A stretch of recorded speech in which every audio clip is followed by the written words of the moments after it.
Whichever you choose, you're going to be your You're welcome. That's right. Welcome to the wild world of law. We're starting 2 minutes late because we have some kind of scheduling conflict with time right now. Also, I was starting to look into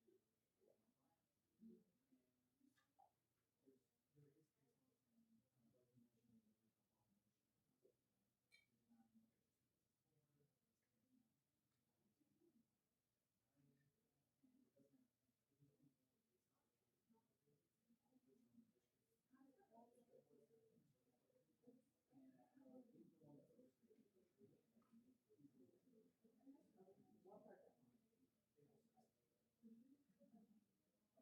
What part that one? Now that's right after you. that was precedent legislation class action. I read a lot and it was getting through there. And it's in the circuit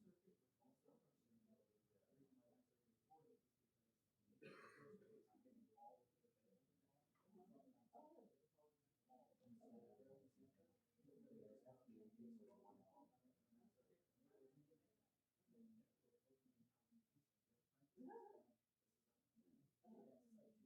is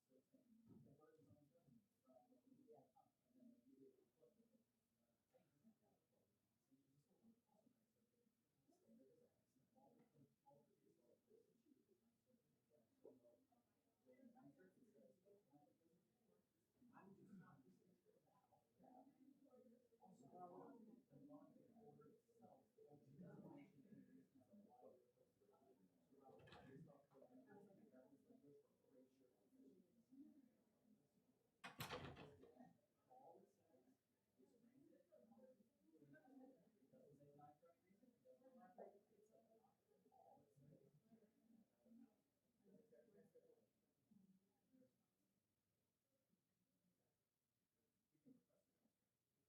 That's what I know. That's what I know. But we also need to find out what time. which is why I was starting to build down on the research and start finalizing. I'm setting up. Yeah, no, I'm getting the problem is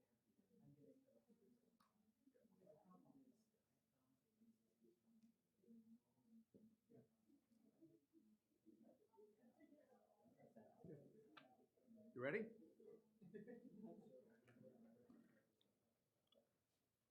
Okay, folks. Well, good afternoon, and welcome to today's McDougall lecture at the College of Law.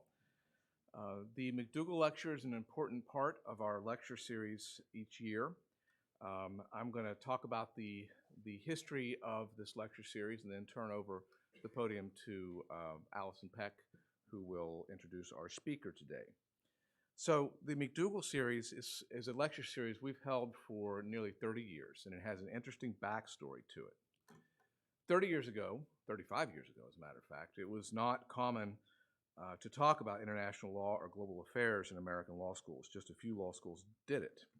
So the lecture series was actually ahead of its time when it was established in the 1980s. And we owe a debt to Archibald McDougall for endowing this lecture series. He was a lawyer. He lived in Berkeley County in the eastern part of West Virginia.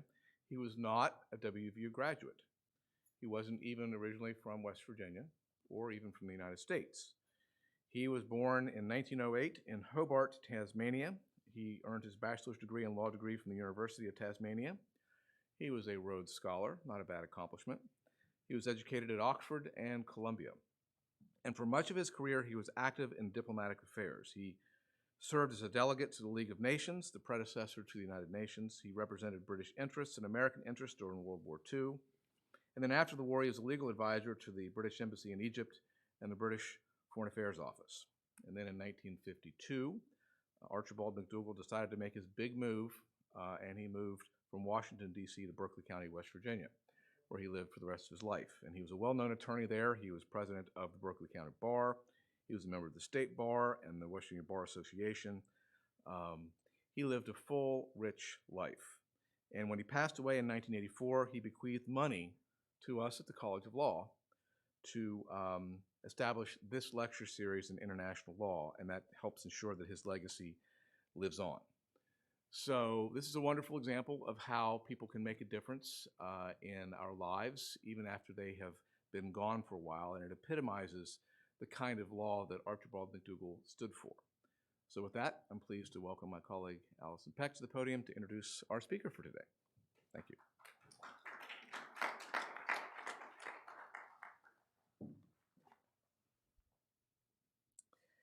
So for the McDougall visiting professorship this year, we are very fortunate to have Dr. Saiful Karim with us. Dr. Karim is a professor at Queensland University of Technology in Brisbane, Australia, on the Faculty of Law there.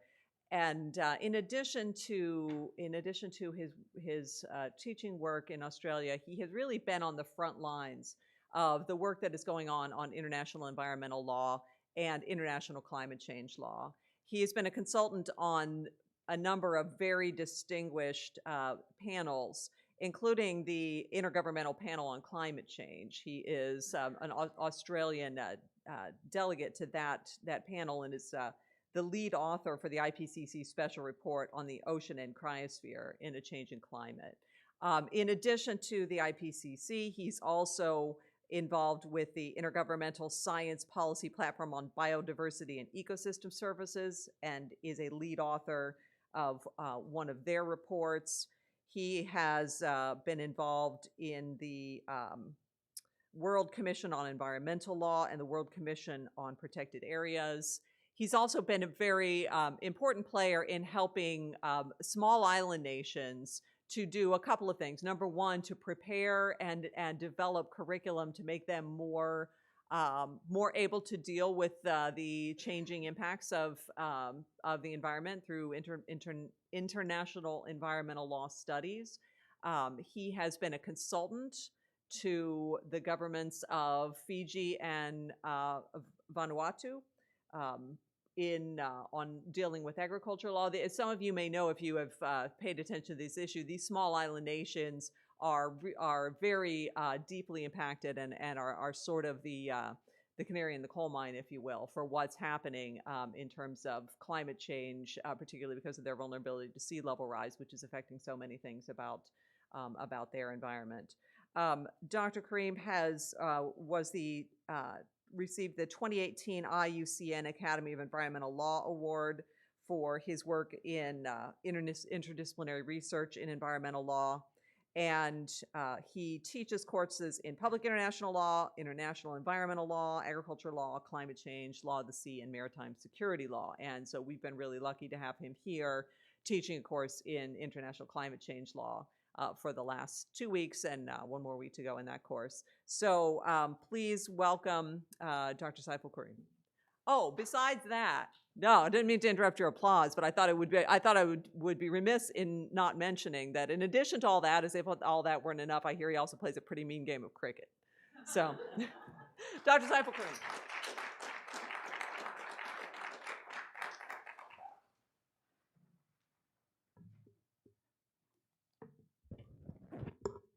Thank you, Dean Bauman, Professor Peck,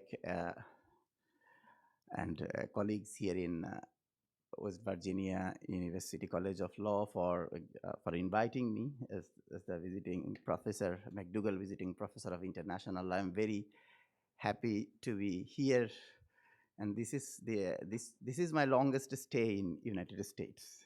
In my previous visit, the longest visit before this was for 5 days only. So I'm very, very happy to be here in this beautiful city of Morgantown, and this very good law school. And I'm probably visiting in a very good time because I participated the moot court and also the student organized conference, law review conference. So this actually, I know very little about US legal system, but all this participation gave me some idea about the legal system of United States. So, and I'm very happy to be McDougall visiting professor because as the dean said, Mr. McDougall actually has a relationship with Australia. Actually, his father was I have seen somewhere, probably in the website of University of Tasmania, his father was the first full-time legal law academic in Tasmania.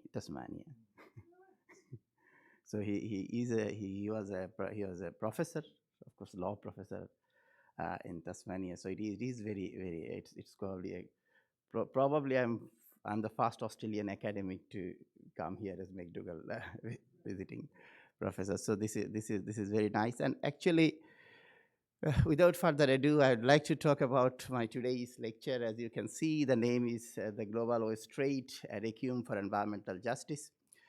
I'm actually not dealing with entire issue of global waste trade. I'm going to give the presentation based on one case study only because that's probably enough for the time we have. So this is actually an industry which recycle, very large vessel, oil tanker, even military vessels. It is located mainly in South Asian developing countries and Turkey. Mainly, they are the bigger player. So it's the different international organization use actually this term differently on the basis of their mandate. If you look at IMO's, International Maritime Organization's legal instrument, they will call it recycling. When it is, if you look at the documents related to Basel Convention on Transboundary Movement and environmentally sound management of hazardous waste, you will see they will call it shipbreaking. Some other organization may use other term, like so far I can remember International Labour Organization use the term dismantling, something like that. So this is actually not recycling in the positive sense. It is kind of dumping.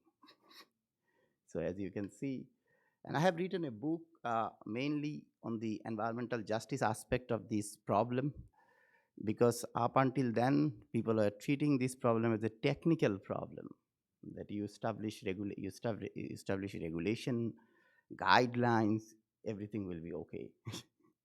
The things will run very sustainably from there. It's not the case, of course. In the past, it was a very common industrial activity in many developed countries, some of the countries in Europe, maybe not in the United States. However, due to stringent domestic environmental laws of developed countries, some developing countries, particularly the South Asian countries, became became the main destination for this out-of-service vessel, obsolete vessels. These are environmentally hazardous industry. The environmental impact of this industry in that surrounding area, marine environment, is actually sometimes even irreparable, the damage. But there is another issue, is that this industry actually grossly violates human rights, because it is a death trap for the worker. Shipbreaking is an ultra hazardous industry. It's not just hazardous industry, and it's also one of the most polluting industry. Death and injuries are very common incident in this industry. It's actually the operation of shipbreaking, particularly in Bangladesh. It's actually raised a serious question about the effectiveness of international and national legal instrument. It also actually history actually repeating. If you read the articles in US law reviews like 30-40 years ago, you can see still now there are lots of articles about environmental injustice, which is actually basically occurring to the people who are poor or otherwise marginalized within the society. So the countries like Bangladesh actually exactly taking the similar path, even more dangerous paths, worst path of development. Actually, one thing I would like to make clear, Bangladesh doesn't need this industry. If someone from, I'm originally from Bangladesh, if someone from other country, a researcher go, they may think, oh, economic is very important. Bangladesh economy is now so big, this industry is nothing.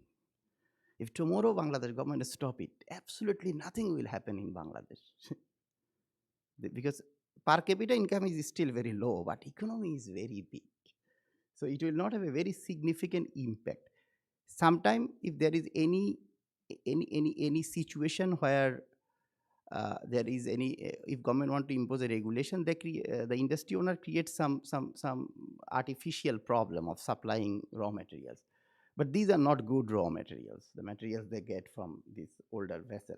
So there are other sources, and other countries are surviving for building materials without having shipbreaking industry. Other countries, I'm talking about other countries of similar economic levels. They don't have it. Not every developing country has it. It's just a few South Asian countries. So you can have construction work going on without the supply of this thing. So, but I'm not actually proposing phasing out the industry. Actually, proposing the phasing out of industry is not a solution. You have to recycle this vessel, and there are ways to do it in environmentally sound way. It is not impossible. It's not a problem like climate change. It's a very complex problem. It's actually a very easy problem if they want to solve. There are ways at least to stop this. Shipbreaking involves a sequential chain of activities in the intertidal zone on the beach and on the shore. They actually do it in Bangladesh in open beaching system, not in dry dock. So they just run the vessel to straightaway to the shore, which is a bit slow. It's not a very slope. It's like plain. So they just straightaway go open. So everything is going through in the surrounding environment. It's not in a confined area of dry dock or something like that. Prior to beaching, oily waste, chemical and other hazardous substances are discharged into the sea to ready the vessel for breaking, scrapping. The process severely impairs water quality in the adjacent sea area, which has harmful effects on marine environment. And as you can see, there are lots of PCBs, TBT, and asbestos. These are present, at least until now, the vessels which are going for scrapping.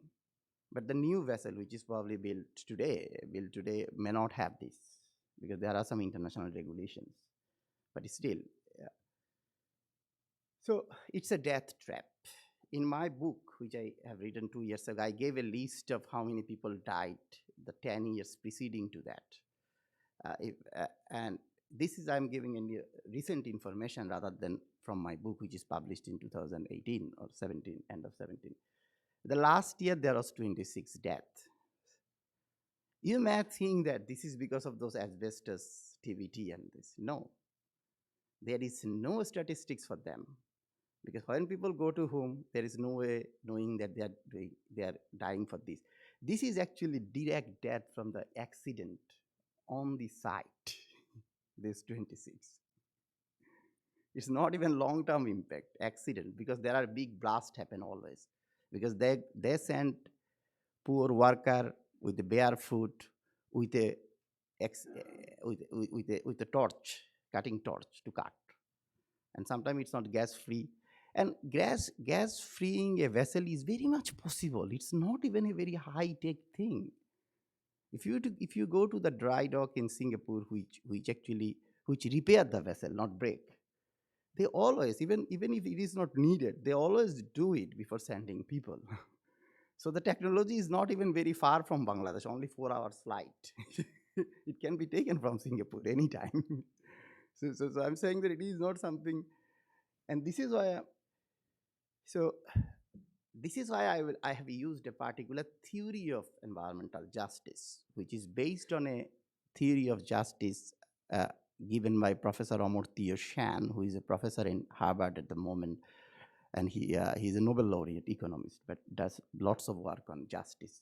And because he is originally from Bangladesh and India, that means he born in undivided Bengal, which was part of British India. So he's a Bengali scholar. So his theory was probably more suitable to understand this problem than other theories because of his own cultural background and the theories he used. It is not easy to define environmental justice, which is a relatively new concept that can be considered a special area of social justice. If you think that the scholarship of justice, environmental justice is actually new, probably 40, 50 years we are seeing this coming clearly. In the last few decades, environmental justice has been elaborately examined by scholars of different areas of field.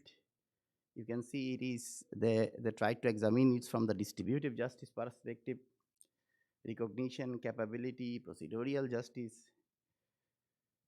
Environmental justice gone far beyond than environmental distribution of environmental risk and has expanded in many ways. That's what I'm saying now in the scholarship level. But what happened actually, despite all this theoretical development, the issue of disproportionate burden sharing. See, the people of this industry is not very far from a city, second largest city of Bangladesh, Chittagong. Middle class people of Chittagong are benefited.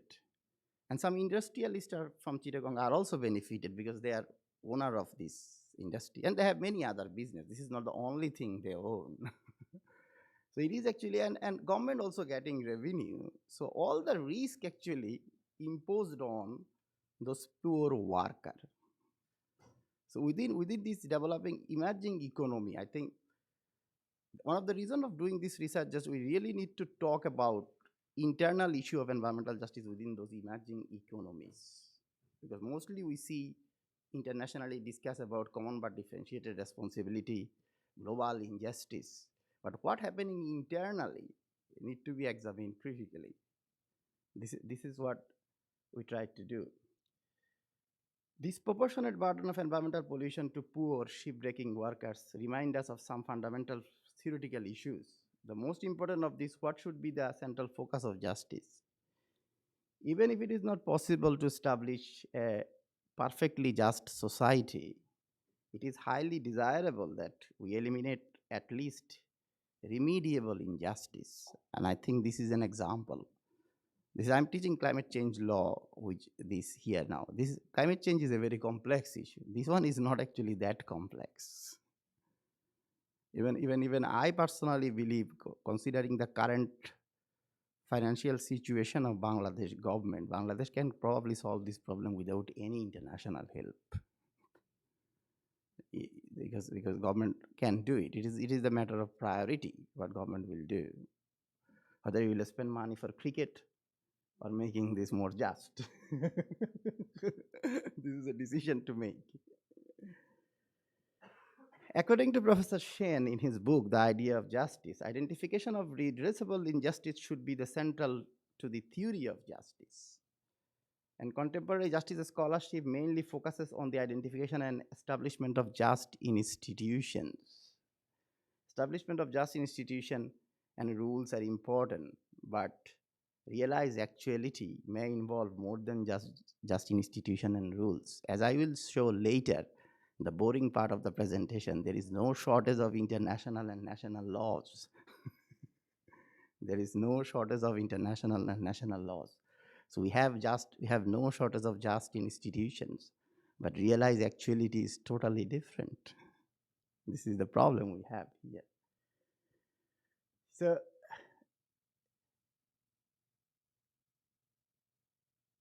okay. So there is actually a concept which Professor Shan used, is actually called Motshan Nyay. He used actually two concepts. I probably somehow deleted. Okay, this should be earlier than the previous one. Let me explain. So he used two concepts taken from Sanskrit. These terms are actually present in Bengali and it should be in Hindi also, because there are lots of Sanskrit words. One is actually niti. As understood, Sanskrit and Bengali reflects a version of justice based on organizational propriety and behavioral correctness. Okay, we have court. This poor worker can go to the court and sue their owner. Do they have the capacity to do it? So there is behavioral correctness, and there are organization. It's a common law legal system. There are courts, there are police, everyone. But the question is that what is happening there? Nyaya is actually, in contrast, the term Nyaya is a comprehensive concept of realized justice. That means whether we are able to achieve through all these institutions what we want to achieve, which we are not able to do in this particular problem. So another thing which is, I should have, this, as I said, it mixed up. Motshan Nyaya, justice of fish. Motshan Nyaya means the big fish can eat the small fish without any consequence. And that's what we have in the society. And I'll show you later that this is the true case for international level, because the international community transferred even the recent international convention adopted by International Maritime Organization for this industry. So see, this industry has own international law. Very few industries in the world actually have it. Entire convention for that, and that also based on, convention also actually puts the responsibility of environmentally sound and safe shipbreaking industry to the host countries who are hosting the industries. And convention got almost nothing which will compel the owner of those big vessels who serve the economy of many countries in the world, both developed and developing, to internalize the cost. They actually sail these vessels so that you don't give it for free. So Bangladesh is actually buying waste, and rate is very high, very profitable. It is so profitable, sometimes they go actually for early recycling rather than operating it for another few years. So they get a very good amount of money. Okay. So shipbreaking industry is probably a great example of Motshan Nyaya, justice of fish, where within national level, the very rich, very rich, even rich compared to US standard, the owner of Bangladeshi shipbreaking industries, the government, which is doing very well economically, even middle class people, even lower middle class people of the nearby cities are benefited from this industry at the cost of lives of those workers, poor workers. And internationally, giant shipping companies who are, of course, very rich in any standard, actually they are getting good money by selling their waste. So they actually get a payment for dumping waste. We can't call it dumping according to law, but in reality, it is again this institution versus reality. In reality, it is nothing but dumping. Actual realization based, and so there is one actually, that's why there is a Bengali word, you don't need to probably understand that, that we need a society based on realized justice. So what is the aim?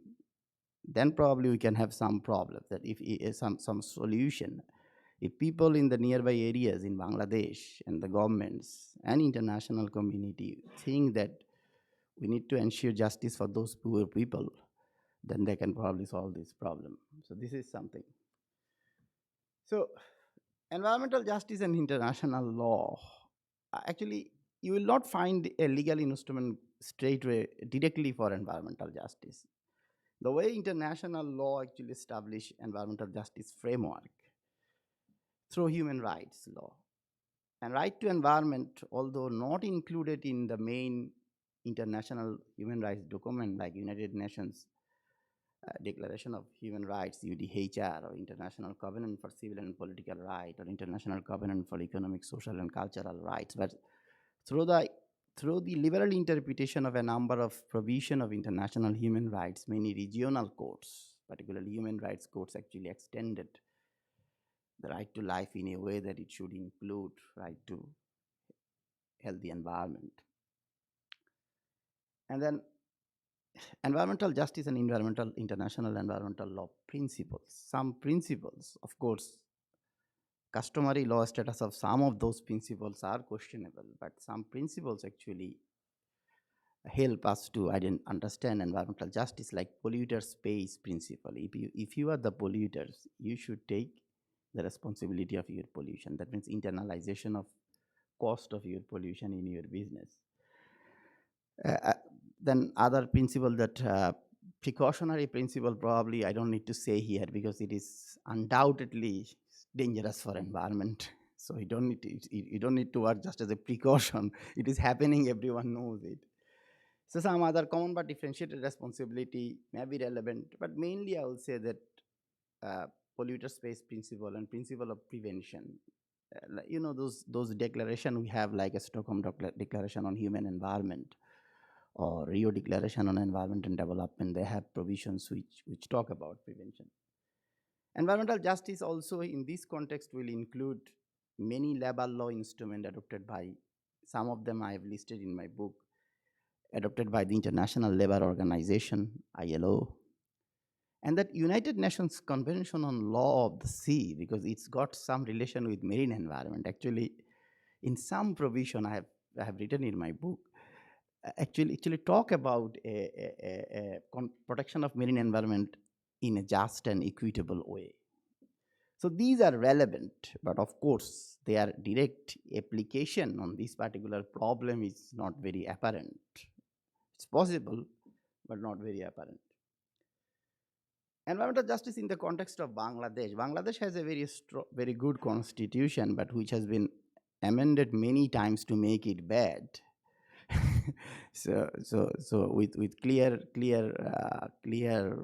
bad intention, not only just with the bad motive, but still the constitution got some good provisions. One part of the constitution as a developing country, Bangladesh included, which is called fundamental principles of a state policy. These are not legally enforceable part of constitution. These are mainly actually economic and social rights, which of course is not possible for a newly independent country 48 years ago in 1971, newly independent country to actually immediately give it, but government will try to implement it. These are right to food, housing, all these type of provisions you'll find probably there. So one of the article there was that Article 14 of this part 3 of the Bangladesh Constitution states that the emancipation of the toiling masses, the peasants, the workers, and backward section of the people from all forms of exploitation is a fundamental responsibility of the state, and the state totally failed in discharging this responsibility, in my opinion. And what my presentation is significantly different than on this topic than any other presentation will be that I will very strongly say that state failed despite having all ability. You will find very few presentation in the least developed country context. Someone will claim it, but I am claiming it and very strongly claiming it. But I am not saying that international community does not have any responsibility. This is their pollution. They have to internalize it under polluter space. But that doesn't discharge Bangladesh government from its own wrong. If you go to Bangladesh court. Fundamental rights and environmental justice in the shipbreaking industry. The Articles 31 and 32 safeguard the right to life as a fundamental rights. That means, and this is legally enforceable. And in a very historic case, Dr. Muhyiddin Farooq versus Bangladesh and others, Bangladesh Supreme Court says that Article 31 also include right to a healthy environment, environmental rights. And in another Muhyiddin Farooq versus Bangladesh case, because it was all filed by same lawyer, he was the founder of Bangladesh Environmental Lawyers Association, and I have actually, I was a lawyer of this association for like 1.5 years. But in that time, Dr. Farooq was no more. He actually died at a very early age after establishing the organization. So another case, again filed by Dr. Muhyiddin Farooq, Supreme Court actually extend the Lucas standing to the public interest organizations or concerned citizen. So after that, Bangladesh Supreme Court was flooded with, still now, with many public interest litigation. And for the shipbreaking, Bangladesh Environmental Lawyers Association actually already filed, I think, many public interest litigation, not one, a number of public interest litigation where they get decision from even the highest court of the country, Supreme Court Appellate Division, which is the highest. High Court Division is the first. Environmental justice, international environmental law, international maritime law, this will be relevant. So now I will come to the existing international environmental convention relevance in ensuring environmental justice in the shipbreaking industry. Many of the International Maritime Organization convention, at least one, which is International Convention for Prevention of Pollution from Ships, which is known as Marble Convention, will be partially applicable for this. Marble is for the vessels which are actually at the moment operating, not for the older vessel, but still Marble prohibits throwing, discharging any pollution within the, so far I can remember, 25 or 50 kilometers of the nearest coast.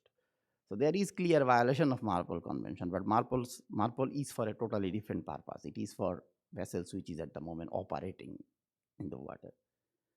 Basel Convention on transboundary movement and environmentally sound management of hazardous waste is directly relevant for this particular problem, Basel Convention. A Stockholm Convention is actually about persistent organic pollutants, POPs, which one release in the environment can stay forever. So some of the POPs are actually used in the older vessels. Rotterdam Convention, again, a convention which actually restrict the movement of some certain hazardous chemicals. And some of those, at least one of those, you will find in the vessels. I can't remember the name. The last one, the Hong Kong Convention, was a convention adopted by the International Maritime Organization for vessel recycling only. So this industry, one of the few industries in the world, despite it's a very small industry in a global scale, it got its own legal instrument even. But all instruments equally failed. Hong Kong even yet to come into force, so far I can remember. Basel was not adopted for such a big thing like ship. It was for some specific substances. So the question is whether an end-of-life ship can be treated as a whole, as a waste. There was a question, but it was actually decided affirmatively that if a end-of-life vessel actually got hazardous waste in its structure, it can be treated as a hazardous waste as a whole. Like it's if you put a hazardous waste in a container and throw the container somewhere, entire container is actually. But at the same time, for some other law, it will be treated as a vessel, as a ship, until it's go to the shore, because otherwise you can't operate that vessel if it is not treated as a ship under IMO convention, how it is running in the international water. Export of end-of-life ships to the developing countries and Basel ban amendment. The Basel Convention initially did not prohibit export of or transfer of hazardous waste from developed to developing countries. But 1994, there was an amendment adopted, which is called Basel ban amendment. So that actually prohibits it. Debate on the country of export and transboundary movement. As I said, I will not go to this boring part of a specific law. there was a debate that who will be the country of export, whether it is the flag state or the port from where it is starting. Those port has no control. It's the control of the ship owner where his or his ship will go. It's not the port decision. But vessel, the way vessel define export country of export, because it is not for a something like a ship. It is for just normal chemical, which is something like that from where it started its journey. But some NGOs strongly argue, and I also agree with them, probably we should treat here flag state as the exporter. Unfortunately, we cannot treat other state as the exporter, probably sometime because under international law, a vessel's nationality is determined by its flag. A vessel can be owned by a US company, owned by a company which is, the shareholders may come from US, UK, anywhere in the world, but the company is registered in maybe in Bahama for tax purpose. And then that company just registered for just one ship. This is very common practice. And then the vessel may be registered as in Vanuatu, which is a flag of convenience country. Then it is a Vanuatu vessel, although Vanuatu got absolutely no relation with this vessel. So there is an international legal loopholes here. Problems in enforcement of Basel Convention, as I said, Basel Convention's problem is there. There was a guideline under Basel Conventions for environmentally sound management of shipbreaking. People are not following laws, forget about guidelines. Something. The Hong Kong Convention, main features of the convention. This convention has some good thing. Let me tell you the good thing first. It takes a cradle to grave approach, and it will have a good impact in the future after 30 years, because of this convention, you may not see hazardous materials in the new vessels. Okay, it's good for new, but for another probably 20 years, we will not, even Hong Kong is not come into effect as yet. So we'll probably not seeing this type of vessel in another 20 years in the shipbreaking years of Bangladesh, India, Pakistan. So all you can see surveys, control, design. I probably don't have that much time. So let's talk about the limitation. Standards of shipbreaking facilities. It's actually failed to establish an acceptable standard of shipbreaking facilities. Also, it says that coastal state, that means host state, will ensure the environmentally sound, but there is a number of only way you can probably ensure the standard of shipbreaking facilities if it is a dry dock, current beaching method, but it doesn't prohibit beaching method. Because in the IMO negotiation, everyone just wanted to have an eye wash. Only parties which were arguing for real effective provisions are some NGOs whose participation right in the IMO is extremely restricted, and of course doesn't have any voting rights. Those NGOs don't have any voting rights. So even in one stage, I have seen the IMO documents. Bangladesh team had a member, not just an advisor, from actually shipbreaking companies. He's one stage representing Bangladesh from a shipbreaking company operation, rather than expert. So another very important issue is pre-cleaning. NGOs said it's repeatedly that there should be a condition in the convention that before sending this to countries like Bangladesh for scrapping, you can use a reliable third country for cleaning the hazardous materials and then send it. But they also make it, no, it will create problem regarding seaworthiness and all these things. And of course, there are some practical problems. Asbestos may be inside the structure. You have to actually break something to take it, so which is probably not possible. But pre-cleaning, and in the absence of pre-cleaning, the convention is not very effective. The downstream management of hazardous materials, it's talk about all that, how you remove it from the vessel and all this type of thing. But when you remove those hazardous materials, where they will go? What is the facilities?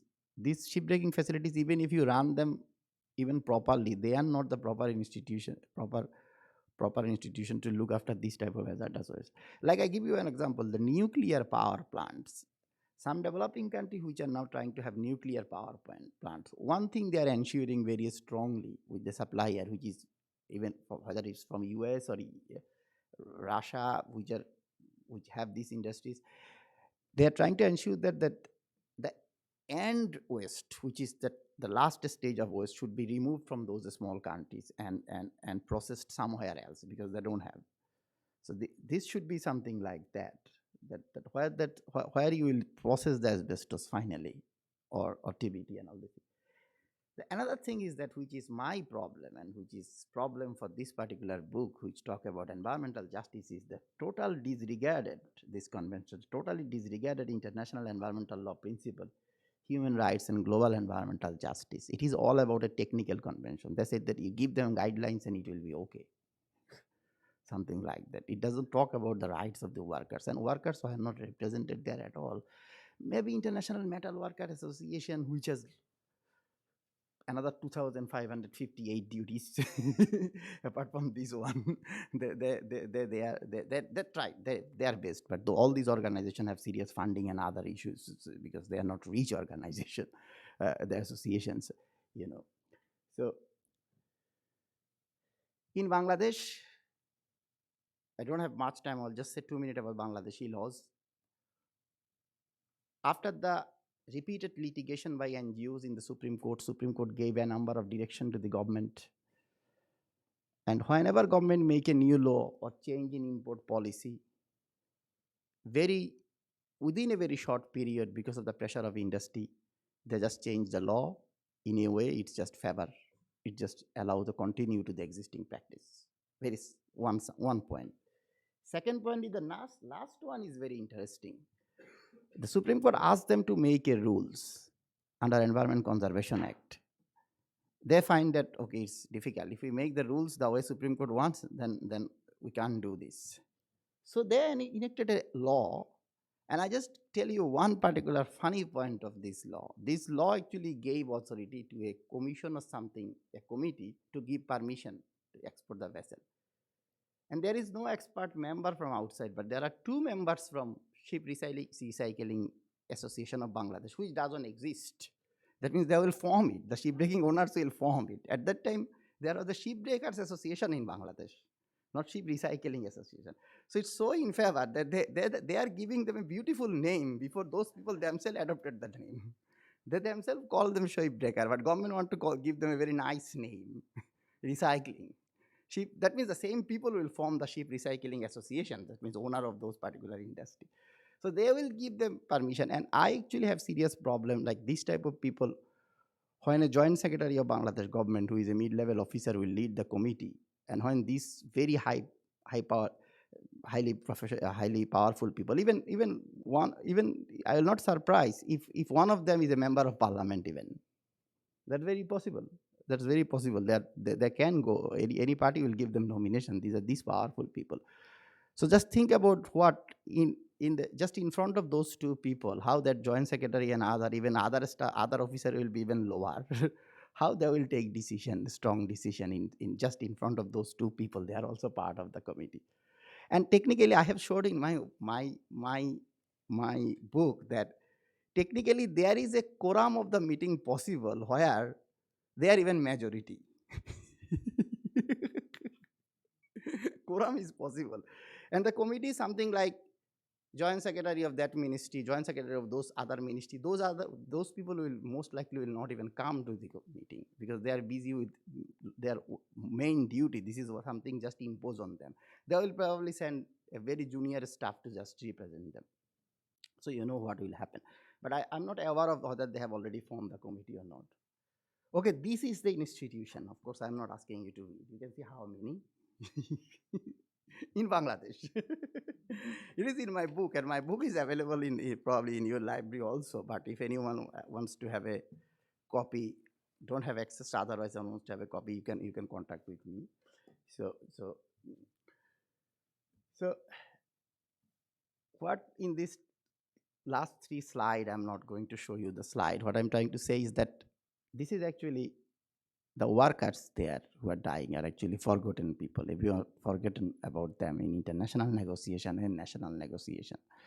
I have never seen that a single statement from any government very strongly talking about the workers, their life in any of these negotiation. I have read many pages of submission by many states. Only NGO who gets a floor after 170 states. Sometimes even don't get floor at all. So only they are talking about. So we elect politician, and international level, the people who are going, of course, they are mandated by the elected representative in the world. Probably this industry shows that how flawed is how hollow is the foundation of our liberal democratic capitalized system. But of course, I am not proposing to have socialism, but we have to cure the problem within this democratic system. But how hollow is that? How difficult for those people to be represented in this situation, or the system we have. So thank you very much.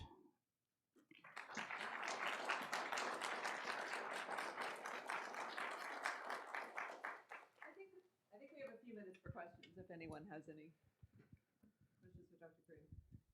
I'll just shout back. Okay. Yeah. Dr. Karim, so if you made an analogy to like the nuclear waste industry, where if these countries are going to nuclear power plant set up at the end of life, the waste is exported. Yeah. What? So with shipbreaking, you're suggesting that the hazardous waste at the end that accumulates eventually, does accumulate. If we had a similar mechanism with the shipbreaking as we do with nuclear waste export, what would be the enforcement mechanism? What enforceable law do we have against the country that is supposed to take the hazardous Yeah. If they put the waste out to sea, Yeah. they just put it out to sea and just sank the ship. No, I'm not proposing that for shipbreaking industry at all. Nuclear was a different issue, because shipbreaking industry, it is through a strong legal and institutional system and proper enforcement, those waste can be actually can be processed within the country which is doing the shipbreaking industry. But I'm saying that was some countries, not all, some developing countries which are so small, and only for nuclear waste they are doing, and it's actually offered by the supplier itself. Like in Bangladesh, Russia is building a plant there, and actually it was Russia's offer that I know you can't handle it, so finally we will take back it to Russia. They will take back it to Russia. Of course, they're not throwing in the water, but I don't know what Russia is doing. It's a very big country and very powerful. But of course, for this one, it is impossible, because there are lots of vessels coming.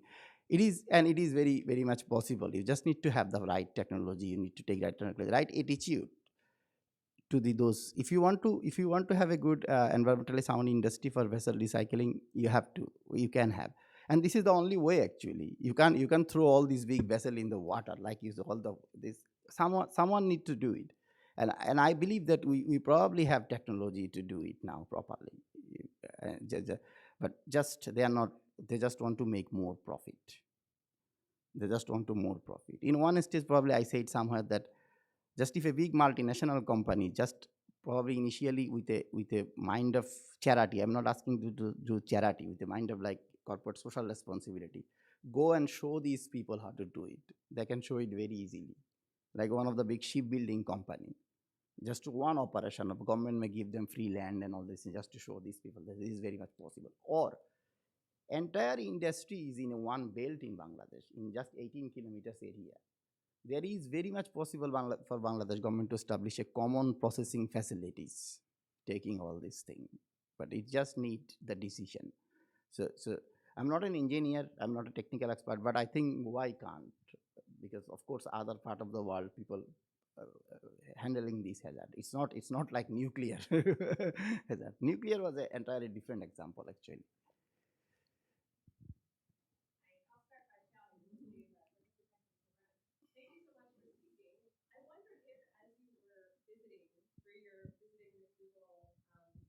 Professorship, if you considered the juxtaposition of doing this kind of work in West Virginia So as a native West Virginian, I immediately thought of coal miners and how they've been put, because they were poor, in very dangerous positions, that there's both the long-term risks to their health, but also the short term, where they die on the job because it's exceptionally dangerous, Yeah. where they're providing this value to everyone else because electricity is important, and yet they're internalizing the risks and costs. And so did you ever think about that as you were situated here? I didn't think for West Virginia specific, but of course there was a thinking like that. I thought it in a other way, in a probably different way, that I thought that this happened in the developed countries. Like the Black Lungs report I can see in Australian newspaper. So countries like Bangladesh are also doing it. And people are still thinking that this is just an international problem, okay? Some people are sending the vessel, but there is no law which actually compel Bangladesh government to take it. They are taking it willingly for the benefit of those industry owners, very simple. They are very powerful. Not for other reason, I personally don't believe. So, but what I thought actually it just of similar thinking, but I thought that it happened in US, it happened in Australia. Now, these developing countries are also, and I say it in my climate change class of the student that, see, one particular argument I don't accept from developing countries about that, of course, there is a historic responsibility for climate change, but that doesn't give them right to follow the same bad path of development. For their own benefit of their own people, they should not take the same bad path of development. They should take a different path of development, using the best scientific advancement we have now. We have probably better scientific understanding about many things than 1960. So the people did some mistake in 1960. That doesn't justify you to do the same mistake in 2020. So similar. So, but yeah, but it may be, you can make the analogy, but my knowledge about the local situation is not probably enough to actually give a specific comment on this. We had another question or two. Well, on an international level for environmental justice, what are some bright line, clear guiding principles that you've found that have been agreed upon by international bodies, whether government or panels or whatnot? And where do you feel like there could be room for expansion to have more an agreement to some of these restrictions and yeah, one thing is that this probably one particular advancement. I think he was a U.S. He was a professor in one of the U.S. universities, John Knox. You can probably remember and he was the UN Special Rapporteur for Human Rights and Environment. I think that the work of those bodies are remarkable, but those work actually need to be considered like technical bodies like International Maritime Organization and Basel Organization. The human face need to come here. But as you know that we are not in a very good time in the history for human rights. We are having very few leaders in the world who are very much supporting for any of those organizations now at the moment. But this is probably one thing that some of the environmental negotiation become too technical. It's just they're thinking that we just need technical guidelines. But that human face is probably need to come back. The human rights, I will not use the word human rights approach because I probably don't fully, not an expert of that approach. People may have other view. But the human face of the problem need to come in the international arena. I found that even my own participation in international expert bodies, which are not political, which is very good, but it's still that human face, the participation of even expert of humanities and social science are absolutely low in most of the environmental negotiation and the process. So probably that one. But internationally, it's very difficult to say for this particular negotiation. Even the countries which will go and strongly advocate for labor rights and their safety of their own labor actually tried to have a legal instrument with no teeth. It's a position of India, Bangladesh, and even position of Norway was probably better than them for the labor, although those are their own people. I must admit the position of Norwegian government was far better far human rights friendly than the government which are hosting the industry. They just wanted to have no regulation.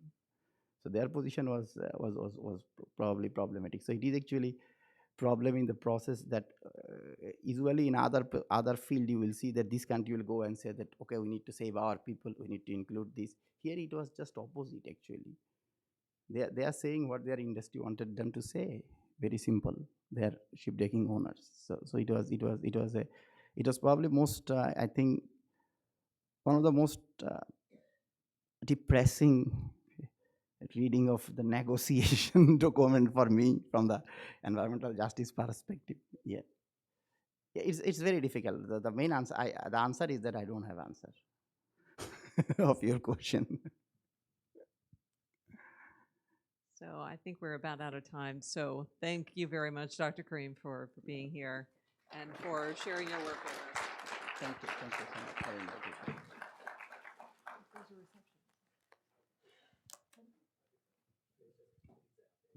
There's pizza outside, and so feel free to help yourselves to talk a little more with Dr. Karim or with each other.